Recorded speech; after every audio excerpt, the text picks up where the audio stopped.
Hello जी, अस्सलाम वालेकुम। कैसे हैं आप सब लोग? आई होप सो कि ठीक होंगे। जहाँ पे भी रहें खुश रहें, आबाद रहें, आमीन सुम आमीन। आज मैं जिस टॉपिक पे बात करने वाली हूँ वो ये है कि पाकिस्तान की पॉलिटिक्स जो है वो उसकी पॉलिटिकल हिस्ट्री क्या है, इक़्तिदार, साजिशें और सच क्या है उसमें, उस हवाले से हम बात करेंगे। 1947 से अगर हम बात करें तो एक नया मुल्क दुनिया के नक्शे पर उभरता है, एक ख्वाब, एक नज़रिया और एक उम्मीद की सूरत में। लेकिन फिर शुरू होती इक़्तिदार की वो जंग जिसने पाकिस्तान की सियासत को हमेशा के लिए बदल दिया। आखिर क्यों पाकिस्तान में कोई वज़ीर आज़म अपनी मुद्दत पूरी नहीं कर सका? सवाल हमेशा से ये रहा है। क्यों बार बार मार्शल लॉ लगाया गया और असल ताकत किसके हाथ में रही है? आज हम इस पर बात करेंगे, जो मैंने शायद पहले अपनी किसी वीडियो में इस हवाले से बात नहीं की, लेकिन आई विल ट्राई कि मैं आप तक फैक्ट एंड फिगर के साथ सारी बातें करूँ। कहीं पे मैं गलत हूँ तो मुझे ज़रूर करेक्ट कीजिएगा। मैं हमेशा से अपनी बात कहती हूँ अपनी वीडियो में भी कि ताकि मुझे भी थोड़ा सा मैं उस चीज़ को सर्च करूँ और मैं उसे वहाँ से लर्न करूँ। एनीवेज, क्या मैं पाकिस्तान 1947 से लेकर और कायदे आज़म का जो ख्वाब है वहाँ से स्टार्ट करते हैं। तो मैं आपको बताऊँ 14 अगस्त 1947 में जो पाकिस्तान दुनिया के नक्शे पर आया, बानी पाकिस्तान मोहम्मद अली जिन्ना एक जदीद जमहूरी और आइनी रियासत चाहते थे, लेकिन सिर्फ एक साल बाद यानी 11 सितंबर 1948 को कायदे आज़म का जो है वो ये कह लें कि इंतकाल करके, कायदे आज़म इंतकाल करके यहीं से शुरू होती है पाकिस्तान का पहला सियासी बहरान। 1947 से 1958 तक 7 वज़ीर आज़म जो है वो तब्दील हुए, कोई आइन मुस्तकिल नहीं रहा, ब्यूरोक्रेसी और ताकतवर हल्के मजबूत होते गए।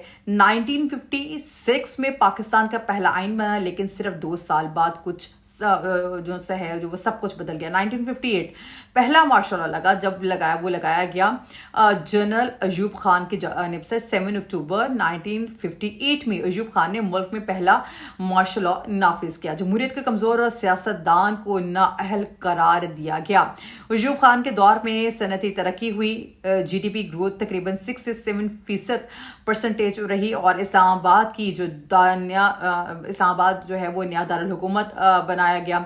और लेकिन दूसरी तरफ दौलत चंद खानदानों तक महदूद हुई। मशरक़े पाकिस्तान में बेचैनी बढ़ी। 1965 की जो जंग के बाद अवामी जो गुस्सा है वो बढ़ गया और फिर एक नया सियासी सितारा उभरा जिसका नाम है जुल्फ़िकार अली भुट्टो। ठीक है, भुट्टो अवामी इनकलाब और सकूत ढाका की अगर बात की जाए 1971 की भी बात अगर मैं करूँ साथ ही, तो 1970 में पाकिस्तान के पहले आम इंतखाबात हुए। मशरक़ पाकिस्तान में शेख मुजीबुर रहमान की अवामी लीग जो से है वो जीत गई। मगरबी पाकिस्तान में भुट्टो की पीपल्स पार्टी, लेकिन इक़्तिदार मुंतकिल ना हुआ।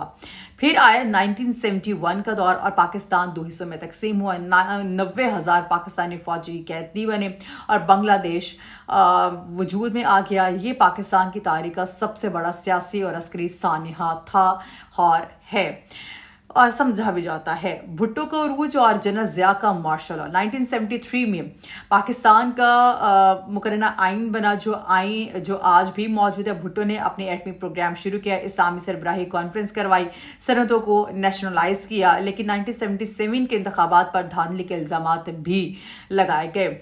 फिर उसके बाद 5 जुलाई 1977 में मोहम्मद ज़ियाउल हक ने इक़्तिदार संभाले और पाकिस्तान एक बार फिर मार्शल लॉ की तारीख में चला गया।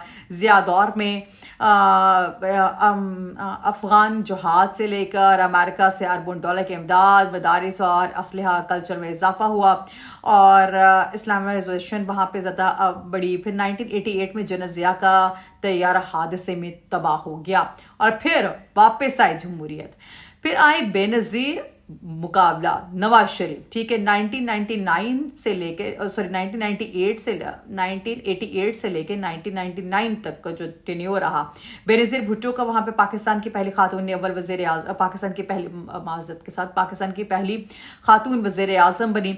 और फिर आए नवाज शरीफ और शुरू हुआ इल्ज़ाम, करप्शन केसेस, हुकूमत की बरतरफी और इस्टेब्लिशमेंट की मुदाखलत। 11 साल में 4 हुकूमतें ख़त्म हुई, कोई वज़ीर आज़म मुद्दत पूरी नहीं कर सका।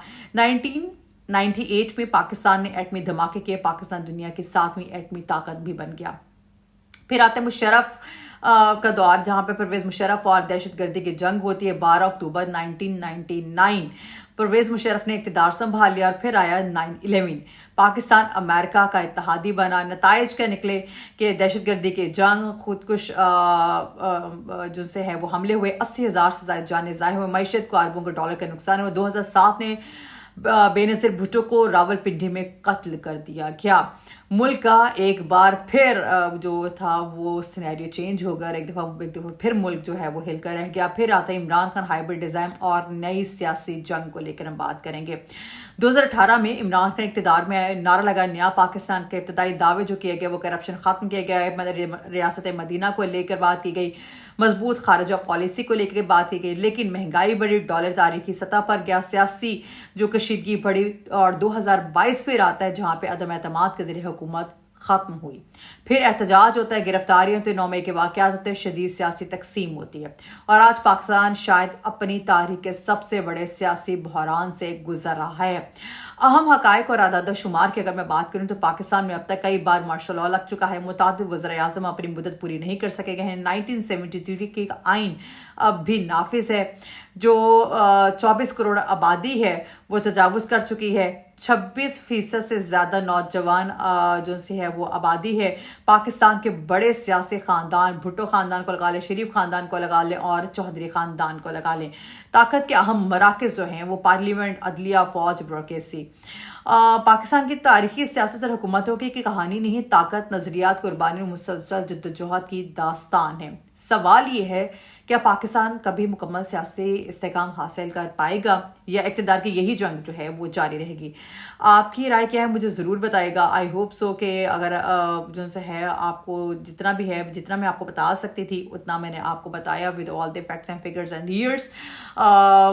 ये सब कुछ चल रहा है और अभी जो सिचुएशन चल रही है वो ये चल रही है कि पाकिस्तान पीपल्स पार्टी और PTI को लेके काफ़ी ज़्यादा क्या सराहियाँ चल रही हैं कि भाई ये अलायंस करेंगे, डायलॉग बाजी की तरफ आ रहे हैं और ये सारे डायलॉग के बगैर पाकिस्तान में सियासत नहीं चल सकती। क्या वाकई ऐसा होता हुआ नज़र आ रहा है? ये सिर्फ बैकडोर बातें हैं, IMF से क्या सराहियाँ बनाएंगे।